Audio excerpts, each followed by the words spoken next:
Bonjour à tous, soyez les bienvenus sur LCI, c'est l'heure de votre grand dossier. C'est le nouvel ultimatum de Donald Trump. L'aide américaine sur pause. Un tremblement de terre dans cette guerre en Ukraine. Jusqu'à nouvel ordre, l'Ukraine ne recevra plus l'aide des Américains. Regardez ce qu'elle représentait jusqu'ici, c'était colossal. 64 milliards d'euros d'aide militaire versée par les États-Unis. C'était plus de la moitié de l'aide totale versée à l'Ukraine. Donald Trump a décidé de fermer ce robinet pour le moment. Comment le rouvrir ? Eh bien, c'est simple, par la soumission de Volodymyr Zelensky.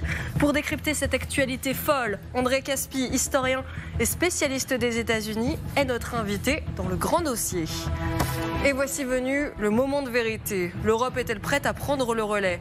État des lieux de nos atouts, de nos hommes, nos chars, nos avions de chasse. On en parlera ici devant le grand écran avec le général Dominique Trinquant. Mais on parlera aussi de nos lacunes. Comment s'en sortir sans l'indispensable renseignement américain ? Un spécialiste de la question sera avec nous. C'est Louis Saillant, ancien capitaine dans les forces spéciales. C'est donc une annonce à laquelle presque personne ne s'attendait. Depuis ce matin, elle fait l'effet d'une bombe à la télévision ukrainienne. Le président des États-Unis, Donald Trump, a suspendu l'aide militaire à l'Ukraine. Les États-Unis d'Amérique ont cessé toute aide militaire à l'Ukraine, a déclaré une source de la Maison-Blanche à La Voix de l'Amérique. Les journalistes de l'agence Bloomberg rapportent que la fourniture d'équipements militaires qui ne sont pas encore en Ukraine sera interrompue. Donald Trump augmente ainsi la pression sur Volodymyr Zelensky après leur désaccord à la Maison-Blanche. Donald Trump a donc mis sa menace à exécution et ordonné hier une pause dans l'aide militaire des États-Unis à l'Ukraine. Regardez, nous faisons une pause et nous réexaminons notre aide pour nous assurer qu'elle contribue à la recherche d'une solution au conflit. C'est ce que déclare un responsable de la Maison-Blanche, sous couvert d'anonymat. Pour décrypter cette décision folle, nous sommes avec Sylvie Berman. Bonsoir Madame l'ambassadeur. Bonsoir. Ancienne ambassadeur de France en Russie. Marc Semo, bonsoir. Bonsoir. Journaliste spécialisé dans les questions internationales, collaborateur au Monde et à Challenge. On est aussi avec le général Dominique Trinquant. Bonsoir. Général. Ancien chef de la mission militaire française auprès de l'ONU. Et merci d'être avec nous André Caspi. Bonsoir. Bonsoir. Historien, spécialiste des États-Unis. D'abord peut-être une première question avec vous André Caspi. Est-ce que pour vous, c'est d'une brutalité sans précédent ce qui se passe ? C'est d'une brutalité évidente, mais d'un autre côté, ça n'est pas très surprenant de la part de Donald Trump. Parce que Donald Trump agit de cette manière-là. Et la façon dont il a reçu Zelensky à la Maison-Blanche prouve qu'il n'est pas un adepte de la diplomatie douce. C'est au contraire une diplomatie forte, rugueuse, sans scrupules, et je pense que cela entre tout à fait dans le fil de ses habitudes. Sylvie Berman, vous qui avez l'art de la diplomatie, est-ce que ça vous choque cette nouvelle provocation, ce nouvel ultimatum de Donald Trump ? Alors, oui, c'est du chantage, c'est des méthodes en fait qui sont courantes dans le monde des affaires, mais qui sont pas du tout de la diplomatie. Et c'est effectivement des pressions exercées sur Volodymyr Zelensky après la réception dans le bureau ovale. Donc, ce sont des méthodes qui ne sont pas des méthodes de diplomate ou de chef d'État. Et pendant que vous parliez, Volodymyr Zelensky vient juste d'indiquer dans un message que l'Ukraine est reconnaissante de l'aide américaine. Évidemment, il essaye de calmer un peu les choses. Il essaie de calmer un peu les choses, ce à quoi l'ont incité d'ailleurs tous les dirigeants européens, à commencer par Emmanuel Macron, de calmer un peu les choses. On a besoin des Américains, voilà. Mais ce qui est très frappant chez Donald Trump, à la fois c'était extrêmement choquant sur la méthode, c'est cohérent avec tout le reste. Et ce qui le caractérise, c'est pas seulement la force, parce que la réalité des rapports de force a toujours été là dans le monde diplomatique, même si c'était enveloppé dans la forme. C'est le côté totalement désinhibé. La mise en scène qu'on avait vue à la maison, dans le bureau ovale, quand il avait humilié publiquement, ou tenté d'humilier publiquement Volodymyr Zelensky. Et là, par cette annonce absolument crue, brutale, on fait pression, c'est des méthodes de mafieux. On avait l'impression, effectivement, déjà dans le bureau ovale, de voir Zelensky face à un parrain qui impose sa loi et sa protection en payant. C'est des méthodes de voyous, général ? Oui, mais on n'avait pas compris quelque chose. Vous vous souvenez, lorsque le président Trump et le président Zelensky sont sortis de l'Élysée au moment de l'inauguration de Notre-Dame, on a parlé de la paix par la force. Ce qu'on n'avait pas compris, c'était la force contre l'Ukraine. C'est-à-dire que là, il utilise la force contre l'Ukraine. Donc effectivement, il va bien faire la paix par la force, sauf qu'on avait compris en sens inverse qu'il allait peut-être utiliser la force contre la Russie. Non, il va l'utiliser contre l'Ukraine. Donc pour vous, il y avait déjà des signaux. Oui, c'est plus facile. Évidemment, le rapport de force, c'est beaucoup plus facile pour lui. Et donc, on ne s'attendait pas à ce que ça aille jusque... Mais parce que nous, Européens, on a envie de garder ce lien avec les États-Unis. Donc tous les Européens, lorsqu'ils reviennent de la Maison-Blanche, disent... Est-ce qu'on a envie ou est-ce qu'on n'a pas le choix, général? On a envie ou on n'a pas le choix? Un peu les deux. Je veux dire que diminuer quasiment de moitié l'aide à l'Ukraine, évidemment que ça va être au détriment de l'Ukraine, évidemment. Mais on n'a pas envie aussi parce qu'on n'est pas prêt. Parce qu'on dépend, pour notre sécurité, pour l'instant, des États-Unis. Et toutes les réactions des Européens qui veulent augmenter leur budget, etc., bon, il faut voir les échéances. Mais ça veut dire qu'aujourd'hui, on n'en a pas les moyens. Et donc, on veut à la fois on le veut, et on n'a pas trop les moyens de faire autrement. Oui, André Caspy. Oui, je crois qu'il faut aussi insister sur un point. C'est qu'au fond, cette réunion à la Maison-Blanche avait pour but de signer un accord sur les terres rares. Et Dieu sait que Donald Trump a beaucoup insisté sur la nécessité d'avoir accès à ces terres rares ukrainiennes, dont une partie d'ailleurs est sous contrôle russe. Mais il n'empêche qu'en fin de compte, en retardant la signature de ce traité, ça signifie que les États-Unis perdent une partie de leurs objectifs. Si les objectifs c'était d'avoir accès aux terres rares, ça devient urgent. Et par conséquent, on peut se demander jusqu'à quand Donald Trump va exercer cette pression sur Zelensky. Et d'un autre côté, il avait quand même préparé cette mise en scène parce que, comme vous l'avez très bien dit, toutes les caméras étaient présentes. C'est-à-dire qu'au fond, c'était un spectacle qu'il a donné. Et d'ailleurs, lui-même, à la fin de l'entretien, a dit « ça, c'est de la grande télévision ». Autrement dit, en spécialiste, il a jugé qu'il avait bien réussi son affaire. Mais d'un autre côté, il a retardé la signature d'un traité sur... Oui, c'était une humiliation publique. Je vous fais juste écouter J.D. Vance. Vous allez pouvoir dire ce que vous vouliez dire, mais écoutez déjà ce que disait le vice-président des États-Unis hier sur Fox News. C'était juste avant cette annonce. Cela ne peut pas durer éternellement. Nous ne pouvons pas financer cette chose éternellement, les Ukrainiens ne peuvent pas se battre éternellement.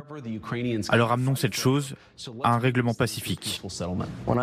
Si vous voulez de vraies garanties de sécurité, si vous voulez vous assurer que Vladimir Poutine n'envahira pas à nouveau l'Ukraine, la meilleure garantie de sécurité est de donner aux Américains un avantage économique sur l'avenir de l'Ukraine. Marc Semo. Oui, c'est exactement ce discours-là. Mais alors, ce qui est très frappant, c'est que c'est aussi une diplomatie populiste, en ce sens qu'elle s'adresse avant tout à son électorat, à l'Amérique profonde.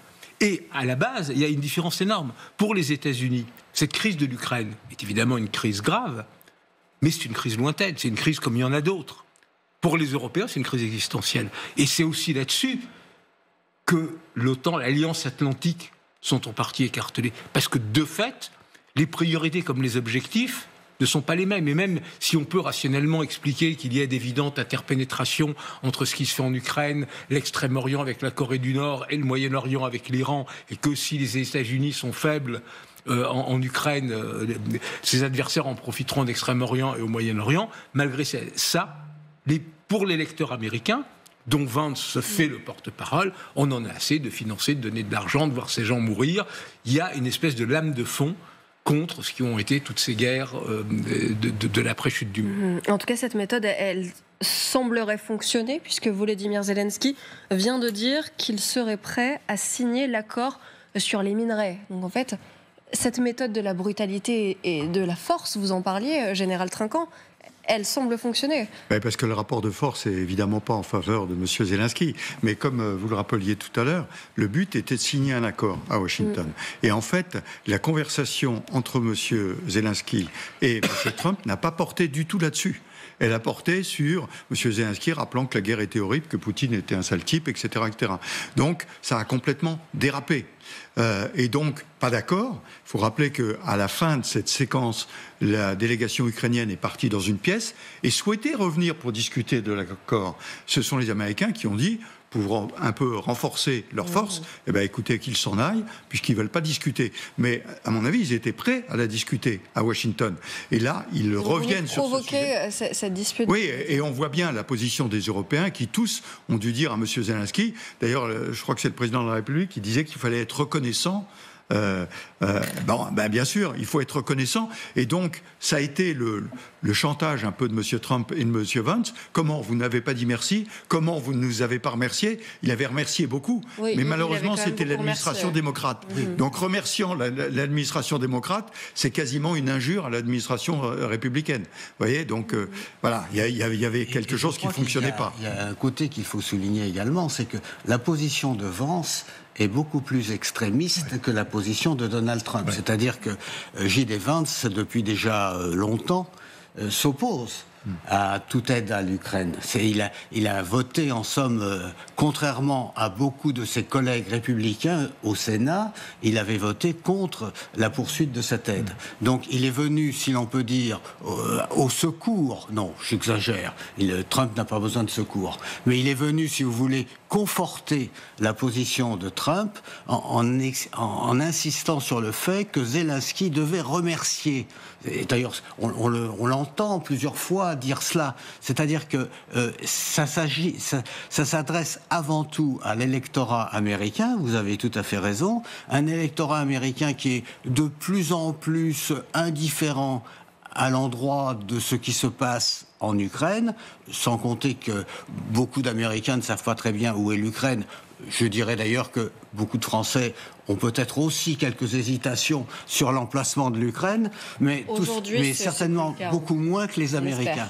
Donc ça veut dire qu'au fond, cette position de Trump et surtout la position de Vance correspondent sans aucun doute à ce que souhaite une majorité d'Américains qui espèrent que cette aide à l'Ukraine va cesser parce que ça correspond à je ne sais combien de milliards de dollars. Là-dessus, il y a un conflit de chiffres, mais ça veut dire que malgré tout, Trump et Vance ne sont pas tout à fait en dehors de ce que souhaite l'opinion de leur pays. Alors, il n'y a pas qu'une majorité d'Américains qui demandent la fin de cette aide, il y a aussi la Russie. Devinez qui jubile, c'est le Kremlin évidemment, qui a réagi aujourd'hui par la voix de Dmitri Peskov. Les détails restent certainement à voir, mais si la suspension de l'aide américaine est avérée, c'est une décision qui pourrait inciter le régime de Kiev à s'engager dans le processus de paix. Bien sûr, il faut suivre l'évolution de la situation sur le terrain. Il est évident que les États-Unis ont été le principal fournisseur de cette guerre en Ukraine jusqu'à présent. Si les États-Unis suspendaient cet approvisionnement, ce serait probablement la meilleure contribution à la paix. Madame l'ambassadeur, donc en gros, si cette aide s'arrête, ça veut dire qu'une paix est possible pour la Russie. La Russie veut bien faire un pas vers l'Ukraine. Oui, bien sûr, puisque l'Ukraine sera en position de faiblesse aggravée sur le terrain, mais ça permet aussi à la Russie de mettre un coin entre les États-Unis et les Européens. Et alors qu'elle parlait d'un Occident collectif avec des Européens vassaux des États-Unis, aujourd'hui, elle considère que les États-Unis sont en faveur de la paix, alors que les Européens sont considérés comme des fauteurs de guerre et des ultra militaristes. Et ça, c'est ce qu'on entend et ce qu'on voit dans la presse russe aujourd'hui. Mais évidemment, toutes ces décisions vont dans le sens du Kremlin, qui boit du petit lait. Pourquoi ne le ferait-il pas? Alors, il faut noter quand même qu'on sait que c'est du chantage. Il y a une pause et ce n'est pas définitivement arrêté. C'est-à-dire que si Zelensky cède, ils finiront peut-être par reprendre l'aide. Moi, je pense que l'affaire de l'accord sur les terres rares, c'est un peu de poudre aux yeux. Je ne pense pas que Donald Trump soit si pressé que ça, parce que ces terres ne sont pas directement exploitables. Et en plus de ça, aujourd'hui, les seuls qui sont capables de faire le raffinage, c'est les Chinois, puisque 90% des terres rares sont raffinées en Chine. Donc je pense que ça permettait à Trump d'afficher un succès, mais sur le fond, il n'y a pas urgence. On va juste lire précisément le message qui a été posté par Volodymyr Zelensky il y a quelques instants. En ce qui concerne l'accord sur les minéraux et la sécurité, l'Ukraine est prête à le signer à tout moment et sous toute forme qui lui conviendra. Ça veut dire que Donald Trump a eu ce qu'il voulait finalement, que ce fameux chantage a marché. Il l'avait déjà eu en partie. Mais là, il l'écrit noir sur blanc, quelques heures après la déclaration de Washington. L'accord aurait pu être signé, parce que l'élément central, c'était surtout la question des garanties de sécurité. On ne sait pas d'ailleurs ce que l'accord prévoit explicitement sur ces garanties de sécurité. Mais à la base, ce qui est extrêmement troublant dans cette amorce de discussion sur la paix, c'est qu'on voit que Trump va arriver à tout prix et très vite à un résultat. Il a beaucoup moins de temps, d'ailleurs, pour mettre fin à cette guerre que Vladimir Poutine, qui est au pouvoir probablement jusqu'à sa mort. Et la vraie question, c'est pourquoi Donald Trump, dans cette logique-là, a déjà tout cédé à l'avance. Il a cédé sur le fait qu'il n'y aura pas d'intégrité territoriale de l'Ukraine. Il a cédé sur le fait que l'Ukraine n'adhérera pas à l'OTAN. Il a cédé sur le fait que les garanties de sécurité, on ne sait pas très bien ce qu'elles vont être. Et il a cédé aussi sur le fait que d'une mise à l'écart de Volodymyr Zelensky. La scène dans le bureau ovale, c'était déjà ça, c'était une mise à mort politique de la part des Américains de Zelensky, et ensuite ils n'ont pas arrêté de renchérir, à commencer par Mike Valls, le secrétaire à la sécurité, sur le fait qu'il ne voulait plus voir Zelensky. Donc là, Volodymyr Zelensky essaye de rattraper les choses. Peut-être qu'il y arrivera grâce aussi à l'intermédiaire des Européens, etc. Mais ce qui est sûr, c'est qu'il y a quelque chose de cassé et de très profond entre les États-Unis et leurs alliés.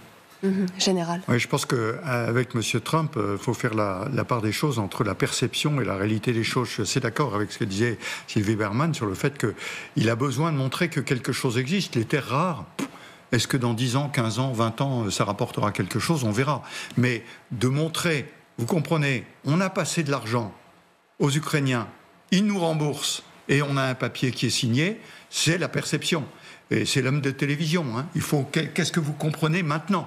Et puis on en parlera plus tard.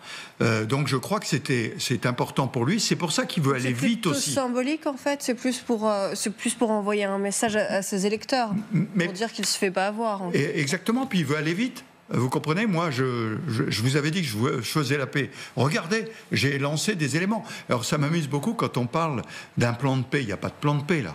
Il y a un accord commercial et derrière, on ne sait pas du tout. La seule chose qu'il a dit, c'est quand on a parlé de garantie, il n'y a pas de problème parce qu'il y aura des ingénieurs américains qui seront sur le terrain, donc forcément les Russes ne tireront pas dessus. Est-ce que ça, c'est une garantie de plan de paix? Je ne crois pas vraiment. Donc c'est vraiment la perception. Il veut montrer qu'il fait quelque chose très rapidement et il est capable d'utiliser tous les moyens pour montrer qu'il arrive à ses fins. Oui, mais il me semble qu'il faut aussi insister sur les objectifs politiques de Donald Trump. C'est-à-dire que, bien sûr, il y a l'objectif de politique intérieure, mais il y a un objectif international. C'est-à-dire qu'il ne cesse pas de dire que c'est une manière, en somme, d'éviter que la Russie reste trop proche de la Chine. Ça permet de détacher la Russie de la Chine. Ça, on l'a entendu 25 fois et on l'entendra encore 25 fois. Mais il me semble qu'il y a peut-être aussi autre chose. C'est-à-dire que les Russes semblent dire qu'ils pourraient éventuellement servir d'intermédiaire entre les États-Unis et l'Iran. Parce que l'Iran a en effet été mis dans le jeu. Alors, vous me direz quel rapport avec les terres rares, avec l'Ukraine? C'est-à-dire qu'au fond, dans la mesure où l'Iran a des relations, disons, privilégiées avec la Russie, c'est le moins qu'on puisse dire, ça permettrait éventuellement aux États-Unis de jouer un rôle au Moyen-Orient vis-à-vis de l'Iran, qui est quand même une puissance redoutable, et en tout cas redoutée, et une puissance qui peut bouleverser les relations internationales.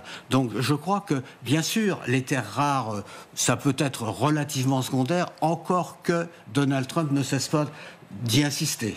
Donc ça veut dire quand même qu'il lui attache de l'importance. Hein. Ça veut dire qu'il tient quelque chose, en tout cas. Oui, c'est-à-dire qu'au fond, c'est indispensable, paraît-il, aux industries américaines. Bon, ça, je veux bien le croire. Mais en même temps, c'est un objet de négociation internationale qui touche la Russie, qui touche la Chine et qui touche aussi les États qui sont liés à la Russie et à la Chine. Et par conséquent, c'est quand même une perspective mondiale qu'il ne faut pas sous-estimer. Sylvie Bermann. Oui, alors je pense qu'effectivement, la perspective d'un rôle de la Russie vis-à-vis de l'Iran est quelque chose d'important parce que finalement, Donald Trump a laissé entendre dans tout son programme de paix généralisé qu'effectivement, il pourrait y avoir une forme d'accord avec l'Iran. Bon, sur la Chine, je suis beaucoup plus sceptique sur la possibilité de détacher les deux pays parce que ce sont deux dirigeants et deux pays qui résonnent à très long terme. Et même, je pense que Vladimir Poutine ne se fait pas d'illusions sur la durée de l'amitié avec les États-Unis. Donc, l'intérêt, c'est de conserver ce qu'ils ont, c'est-à-dire cette amitié avec la Chine. Oui, mais Madame l'ambassadeur, je suis d'accord avec vous que, en effet, la Russie ne se fait peut-être pas beaucoup d'illusions, mais en tout cas, Donald Trump se fait des illusions sur l'influence de la Russie. C'est-à-dire qu'au fond, il pense que par la Russie, il atteindra peut-être, il arrivera peut-être à influencer la Chine. Alors, ce sont des divagations plus ou moins solides, mais il n'empêche que cela fait partie, sans aucun doute, du raisonnement qui le pousse à agir comme il le fait. Jade Partouche, vous nous avez rejoint pour nous parler de cette annonce qui a fait l'effet d'un tremblement de terre en Ukraine ces dernières heures. Vous vous êtes penché sur cette pause de l'aide américaine. Qu'est-ce que ça signifierait ? Alors en fait, au-delà du volet militaire, ça pourrait impacter le volet du renseignement. Et ça aurait effectivement un effet immédiat. Le général Desportes donne un chiffre qui m'a donné envie de creuser. 80% du renseignement ukrainien et du renseignement américain. Alors Trump ne l'a pas clairement dit, mais si les États-Unis cessent de fournir du renseignement à l'Ukraine, Volodymyr Zelensky se priverait ainsi de l'une de ses sources d'information les plus importantes avec celles que fournissent les Britanniques. Toute l'imagerie satellite, par exemple, que fournit aujourd'hui les États-Unis est d'une qualité telle qu'aucun autre système européen n'égale ceux des États-Unis. Le New York Times avait révélé l'an dernier que 12 bases d'espionnage soutenues par la CIA étaient en action sur le territoire ukrainien. Elles ont été construites avant la guerre, mais elles sont restées après le début de l'invasion de l'Ukraine. Alors le volet communication assuré par Starlink et donc par Elon Musk pourrait aussi être impacté. Oui, on peut légitimement se poser la question de savoir qu'est-ce que serait l'Ukraine aujourd'hui sans Starlink. Starlink, pour rappel, c'est le programme qui permet une connexion Internet à haut débit depuis l'espace. Ce sont en tout 6300 satellites qui couvrent une très large partie du monde, toutes les zones en bleu sur cette carte. Dès le début de la guerre, Elon Musk a envoyé en Ukraine, qui n'était pas encore équipée de Starlink, des milliers de terminaux. Aujourd'hui, il y en a environ 42 000, selon le New York Times, des terminaux qui servent à communiquer sur le front, à coordonner l'artillerie et les frappes, et à piloter les drones tant dans les airs qu'en mer Noire. Pour vous donner une idée de ce que ça représente Starlink, le ministre ukrainien du numérique parle de Starlink comme du sang qui coule dans nos infrastructures de communication. Quand on sait que l'Ukraine vise assez régulièrement les infrastructures vitales de communication, notamment, pouvoir se reposer sur un système aussi fiable que celui qu'est Starlink, c'est vital pour les Ukrainiens. Il y a 3 gros avantages qu'aucun autre opérateur n'a aujourd'hui. C'est rapide, ce sont les premiers à avoir mis des satellites en orbite basse, comme on dit, contrairement à nos satellites à nous qui sont plutôt en orbite géostationnaire. Ça réduit donc considérablement le temps de réponse. C'est transportable parce que les terminaux sont relativement petits, c'est un rectangle que vous pouvez mettre dans votre sac à dos. Et ils échappent aux tentatives de brouillage russe. La Russie, vous le savez, est connue pour mener justement une guerre électronique importante. Pourtant, sur l'Ukraine, il n'y en a pas eu tant que ça et elles ont été plutôt infructueuses. Pourquoi ? Parce que la Russie, justement, a du mal à cibler les satellites Starlink. En résumé, sans renseignement et sans communication, on peut dire sans se tromper que l'Ukraine fonctionnerait plutôt à l'aveugle sur le front. Merci beaucoup, Jade Partouche. Général Trinquant, je vous voyais écouter avec attention ce que disait Jade. Ça va devenir très compliqué pour les Ukrainiens. En gros, ils vont devenir sourds et aveugles si jamais on n'a plus de renseignements américains. Je voudrais rectifier un peu sur le renseignement. Le renseignement est fourni par des satellites d'observation privés et qui vendent ces images, y compris au gouvernement américain. Et donc on peut acheter ces images si on n'est pas américain. Et les Britanniques en achètent, les Français en achètent. Hein. Donc ça veut dire que sur le renseignement, il y a possibilité de combler financièrement en achetant. Pour Starlink, les Polonais ont déjà dit, si les Américains arrêtent de payer le contrat Starlink, nous on va le payer. Parce que pour Elon Musk, c'est du business quand même tout ça, hein. C'est pas un cadeau. Hein. donc voilà, donc il y a des sujets financiers. Je dis pas que c'est réglé. Hein. Je dis qu'il y a des sujets financiers derrière donc ça. En gros, ça pourrait nous coûter plus cher. Ça voudrait... ça coûterait. Non, mais ça voudrait dire qu'on ne serait pas privé de renseignements américains. Mais par contre, et en particulier pour Starlink, ça dépend de deux choses. De la bonne volonté de M. Elon Musk, hein, qui dit OK, je veux continuer mon contrat. Et deuxièmement, qu'on ait les moyens financiers de payer ces contrats-là. C'est clair. Pour le renseignement, il y a eu des accords avec d'autres pays européens, singulièrement avec la France, pour fournir de l'imagerie. Mais évidemment, pas dans la masse dans laquelle c'est fourni aujourd'hui. Mais je répète que l'essentiel de l'imagerie qui est fourni par des satellites privés qui, en fait, louent leurs services et donc on achète leurs images. Mais pour en revenir à Starlink, il y a des précédents en Ukraine. Ouais. Alors c'est vrai que Starlink a sauvé l'Ukraine le premier jour de la guerre parce qu'ils ont assuré des liaisons alors que les systèmes de communication satellitaire normaux avaient été rendus aveugles et sourds. Mais en septembre 22, Elon Musk avait coupé complètement les communications. Mais ensuite, Elon Musk, une première fois en septembre, au moment où justement l'armée ukrainienne faisait une percée vers l'Est, et vers Kharkiv, ils ont coupé, ce qui était à l'époque un moyen de faire monter les prix. Mais ensuite, une deuxième fois, quand s'était posé l'hypothèse d'un Pearl Harbor des Ukrainiens sur le port de Sébastopol, avec des attaques massives des bateaux, Elon Musk a refusé aux Ukrainiens l'autorisation d'utiliser Starlink dont ils avaient besoin pour mener une telle opération. Probablement d'ailleurs qu'il l'avait fait à l'époque avec l'accord des autorités de Washington. Mais ça montre effectivement que si vous coupez Starlink, si vous coupez ces communications qui permettent, donc les drones qui permettent la totale visibilité du champ de bataille, vous êtes complètement hors jeu. On continue à en parler dans un tout petit instant dans le grand dossier, vous en faites pas, on pourra continuer à parler de ces failles, notamment du renseignement. Qu'en sera-t-il si jamais on doit se passer du renseignement américain ? Et puis, est-ce que l'Europe est prête à prendre le relais ? Vous irez au tableau avec moi, Général, pour nous montrer nos atouts. Alors, de façon méchante, Marc Semo a dit qu'il n'y avait pas beaucoup d'atouts, qu'on avait plus de failles. Mais justement, vous nous direz exactement s'il a raison de le dire. Et je vous remercie beaucoup, André Caspi, d'avoir été sur notre plateau. A tout de suite sur LCI. On enchaîne donc ce grand dossier avec cette question. L'Europe est-elle prête à prendre le relais si les Américains ne viennent plus en aide aux Ukrainiens? Regardez la réponse de l'Europe. Un plan pour réarmer le continent. Regardez, 800 milliards d'euros pour la défense de l'Europe. C'est l'annonce faite par la présidente de la Commission européenne ce matin. On écoute Ursula von der Leyen. L'Europe est prête à assumer ses responsabilités. Réarmer l'Europe pourrait mobiliser près de 800 milliards d'euros de dépenses de défense pour une Europe sûre et résiliente. Nous continuerons bien sûr à travailler en étroite collaboration avec nos partenaires de l'OTAN. C'est un moment pour l'Europe et nous sommes prêts à intensifier nos efforts. Et pour en parler, on est toujours avec Madame l'ambassadeur Sylvie Bermann, on est toujours avec Marc Semo, journaliste spécialisé dans les questions internationales, le général Dominique Trinquant, merci d'être toujours là. On est aussi rejoint par Louis Saillant, bonsoir. Bonsoir. Ancien capitaine dans les forces spéciales et auteur de l'ouvrage dont la couverture va s'afficher, Chef de guerre aux éditions Mareuil.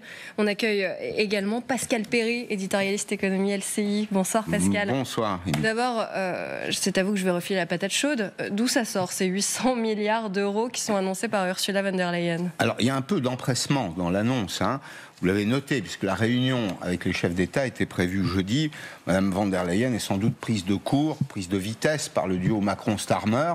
Je rappelle que l'Angleterre n'est pas dans l'Union européenne, qui est à l'initiative sur le dossier ukrainien. Donc elle a voulu aller vite et elle nous annonce 800 milliards d'euros, effectivement, avec une autre information qui est importante, c'est la suspension des règles du pacte de stabilité. C'est-à-dire qu'on serait, pour reprendre le vocabulaire des entreprises, dans un endettement hors bilan. C'est-à-dire qu'on ne comptabiliserait pas l'investissement dans le domaine de la défense nationale dans les règles prudentielles budgétaires européennes. Alors, ça veut dire quoi concrètement ? Ça veut dire qu'il faut lever 800 milliards d'euros. Alors, il y a quand même 2-3 autres éléments. Elle propose de prêter 150 milliards d'euros aux États européens pour investir dans les défenses antiaériennes, dans les munitions, dans les drones, dans la lutte contre les drones. Et puis, elle évoque également le cas des crédits Covid qui ont été non consommés. Ça fait environ 90 milliards d'euros. Je crois que c'est de l'ordre de 18 à 19 milliards d'euros pour la France. Ça doit être 27 pour l'Allemagne. Tout n'a pas été consommé. On pourrait le réinvestir, réorienter cette cagnotte vers les outils de défense. Maintenant, les 800 milliards d'euros, il faut les lever. Et puis, il y a des problèmes politiques qui se posent derrière. C'est-à-dire qu'il faut que tout le monde soit d'accord. Si c'est un endettement commun, vous comprenez bien que ce sera au même taux d'intérêt pour tout le monde, quelle que soit la situation budgétaire des États. Et donc, on va retomber sur un débat. Ça veut dire qu'il faudrait qu'on s'endette encore plus ? Ah ben oui, on va s'endetter. Ah ben écoutez, il n'y a pas d'autre solution. Soit on fait appel à l'épargne, mais il n'y a pas de produit d'épargne qui soit dédié à la défense, soit on a recours à de la dette additionnelle, mais c'était compris entre les lignes. Quand on explique que les pays européens doivent augmenter leur part de budget consacré à la défense, ça fait quand même environ 600 milliards d'euros à lever sur 4 ans, grosso modo. Donc vous voyez, on n'est pas très très loin en réalité des 800.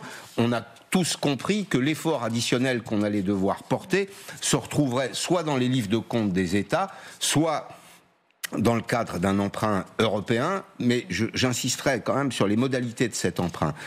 Si on emprunte en commun, pour acheter en commun, ça signifie que les vertueux prendront une part de l'effort de ceux qui le sont moins dans le domaine budgétaire. Et vous allez voir, je fiche mon billet, que vous allez voir dans les heures ou dans les jours qui viennent, les États les plus respectueux des règles européennes, des règles budgétaires européennes, montrer du doigt les mauvais élèves dont nous sommes pour dire c'est très bien de faire cause commune, mais il faudrait au moins que les pays qui sont les plus endettés fassent un effort de désendettement.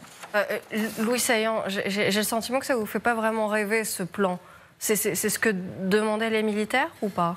Non, mais comme disait mon camarade, non, mais il y a un côté déclaratif. C'est pour ça que c'est difficile de faire des projections sur un côté déclaratif. C'est pour rassurer tout le monde, et c'est un peu le contre-coup de l'Union européenne vis-à-vis des déclarations de Donald Trump, qui sont quand même assez tonitruantes. Donc c'est un peu pour rassurer aussi tout le monde et dire que voilà.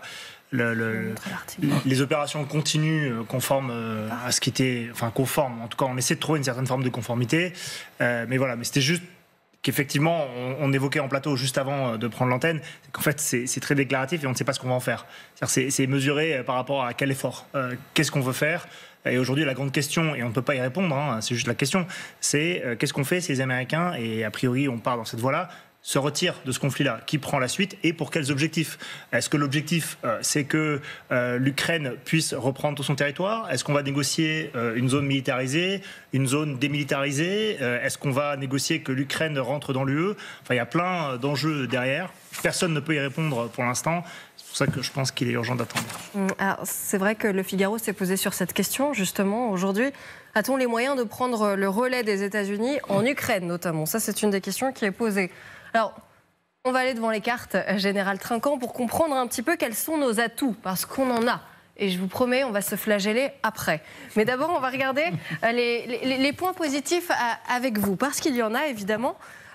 Notamment, si on regarde d'abord des forces militaires qui sont non négligeables, on a 2 millions d'hommes, c'est conséquent.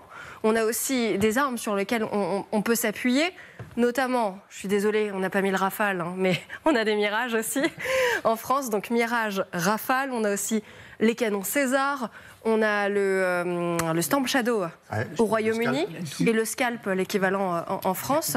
Et puis on a aussi les Léopards, notamment en Allemagne. Sauf qu'il y a beaucoup de modèles différents. C'est ça qu'on voit. Je crois qu'il faut voir deux choses dans l'effort dont on parle. Il y a l'effort de soutien à l'Ukraine et l'effort de défense de l'Europe.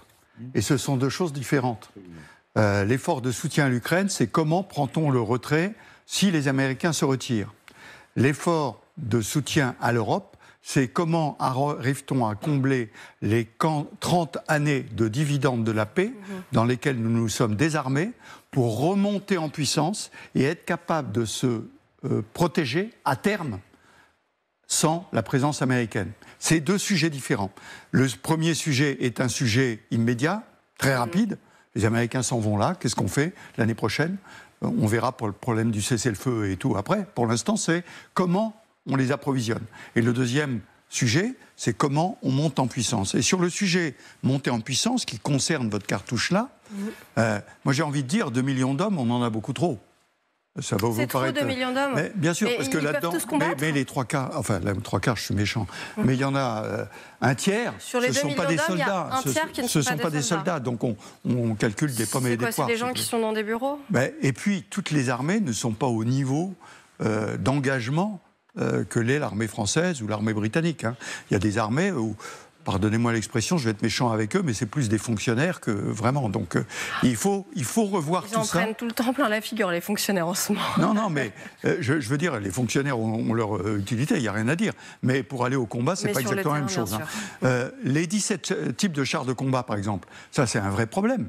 Les Français ont un char merveilleux, le Leclerc, j'ai été là-dessus, mais le problème c'est qu'on ne l'a jamais exporté. Enfin, un peu en Arabie, aux Émirats Arabes Unis, mais avec un moteur allemand. Donc vous voyez, il faut absolument qu'on arrive à simplifier les systèmes, à investir et à produire, et à innover.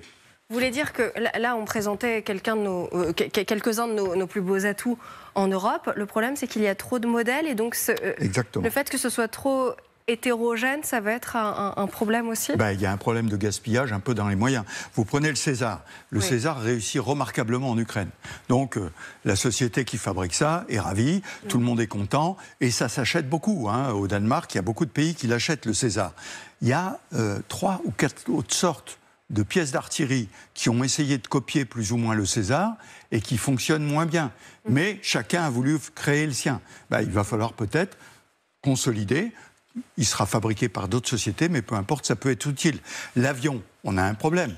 Vous montrez le Mirage, nous on est passé au Rafale, bien sûr, qu'on a réussi à exporter en Europe aussi. Faut pas la Croatie, la Grèce et la France. Mais les 3 quarts des autres ont acheté des F-35 américains. Donc quand vous voulez être autonome par rapport aux Américains, c'est un problème. D'autant que ce F-35 a été vendu sous le prétexte de transporter la bombe atomique que les Américains mettent à disposition, qui, à mon avis, est une vaste esbrouffe. Parce qu'au bout du compte, c'est les Américains qui décident. Ce n'est pas les Néerlandais, les Allemands ou les Italiens. On s'est un petit peu fait avoir sur cette question de... Et puis là, on a besoin d'innovation. Aujourd'hui, la révolution, ce sont les drones. Les drones, des spécialistes me disent, mais tous les 6 mois, ça change.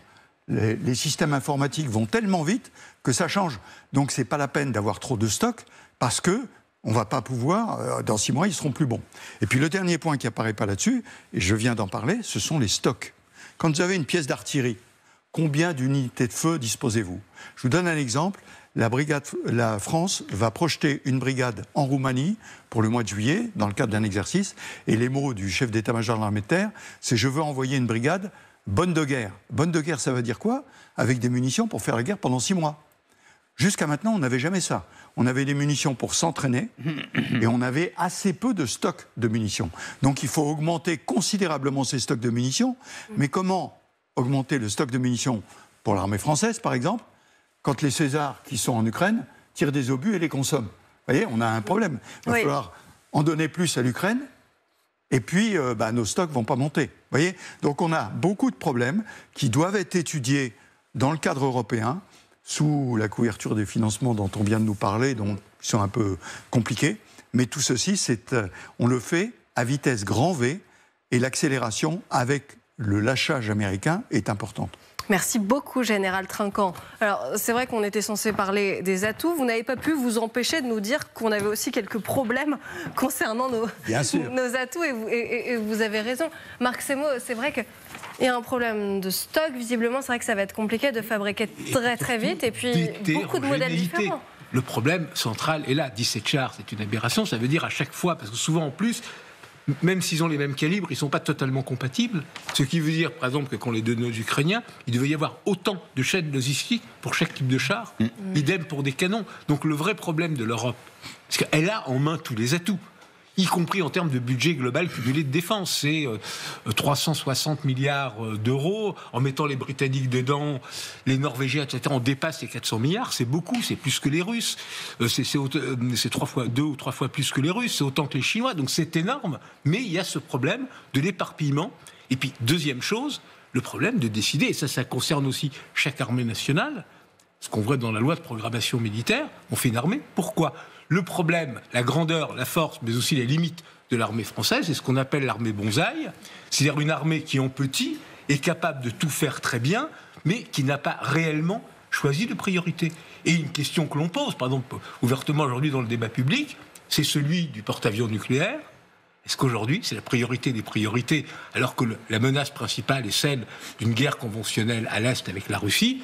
Est-ce que c'est fondamental d'avoir un porte-avions nucléaire qui sera prêt dans le meilleur des cas en 2038 ou 2040. Sylvie Bermann, pendant qu'on parle, on voit aussi nos lacunes, et vous en parliez notamment du renseignement qui est moins fort que les Américains, évidemment. Il y a aussi le commandement et la logistique. Oui, tout à fait. Et d'ailleurs, même pour nos opérations en Afrique, où en fait, on se présentait pratiquement comme les seuls qui pouvaient intervenir, et les Américains nous respectaient pour cela. Mais Trump l'a d'ailleurs dit un jour, il a dit: vous n'êtes même pas capable de vous déployer en Afrique sans le soutien logistique américain. C'est vrai également en Ukraine. Donc il faut absolument combler ces lacunes. Et puis, en ce qui concerne le renseignement, on sait très bien que le niveau de renseignement américain est supérieur au nôtre.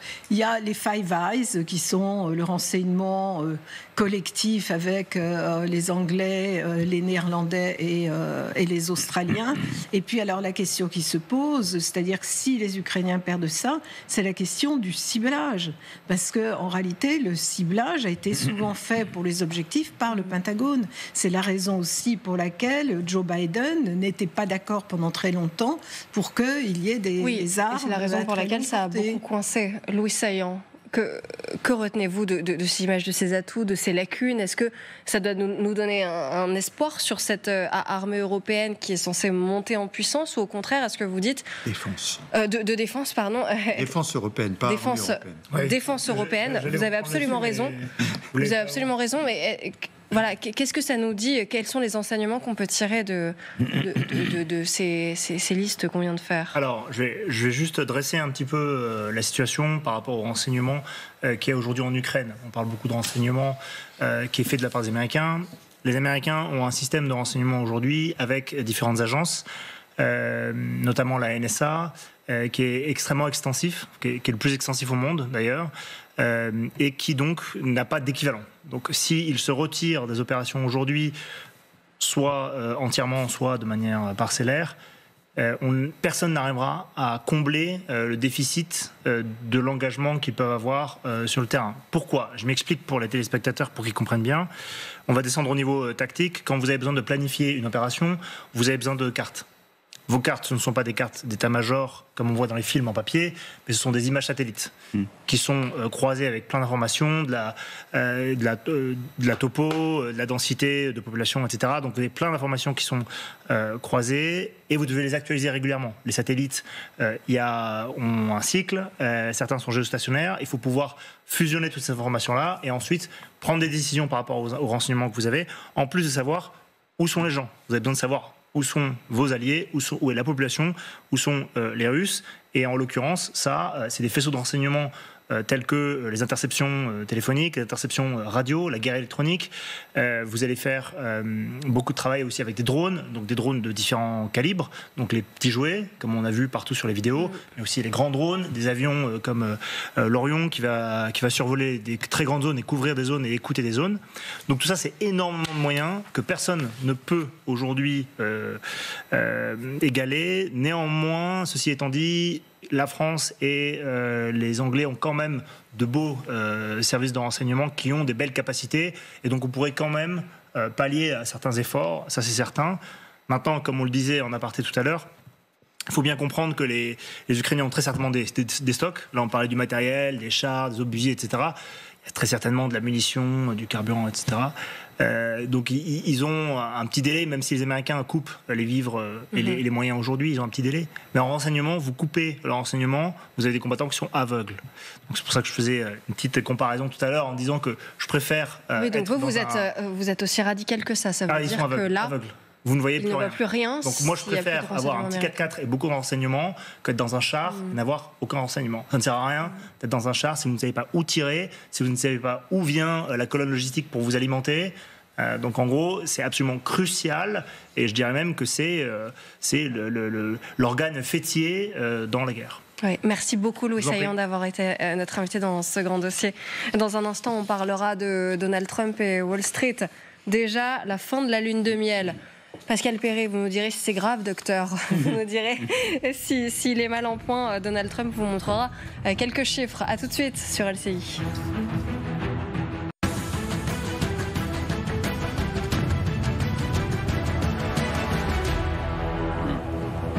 De retour dans votre grand dossier. Ça y est, les droits de douane américains entrent en vigueur. Ils concernent le Canada, la Chine, le Mexique, et ils n'ont pas l'intention de se laisser faire. Le Canada, par la voix de Justin Trudeau, répond avec des droits de douane de 25%. La présidente du Mexique a annoncé elle aussi des représailles douanières et non douanières. Regardez ce qu'elle a déclaré ces dernières heures. Nous attendrons et nous verrons ce qui se passe. Nous devons faire preuve de sang-froid, de sérénité, de patience. De toute façon, nous avons un plan A, un plan B, un plan C, un plan D.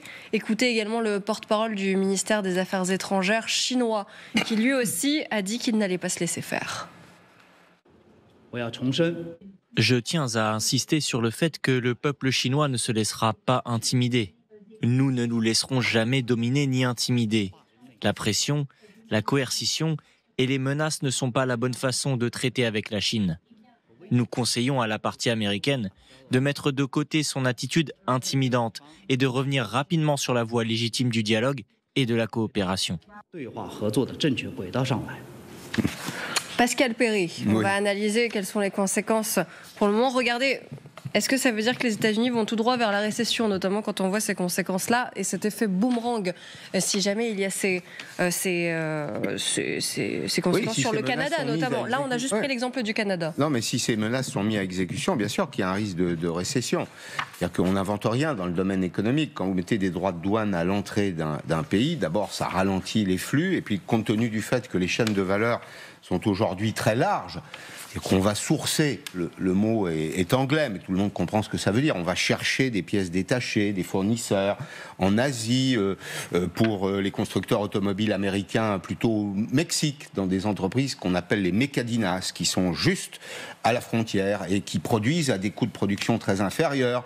Quand on agrège tous ces éléments avec des allers-retours, des ensembles et des sous-ensembles qui ensuite sont assemblés et qui forment un produit final, à chaque fois on prend des droits de douane. Donc le résultat, si vous voulez, il est connu, tous les économistes vous le diront, c'est que ça produit de l'inflation, ça fait augmenter les prix. Et vous voyez, il y a une communauté qui ne s'est pas trompée, c'est celle des investisseurs aux États-Unis. Vous savez, les États-Unis, c'est une nation boursière. C'est-à-dire qu'il y a une grande partie des Américains, c'est ce qui fait la différence avec les Français. En France, on a un système de financement qui est plutôt bancaire. Aux États-Unis, la bourse joue un rôle important.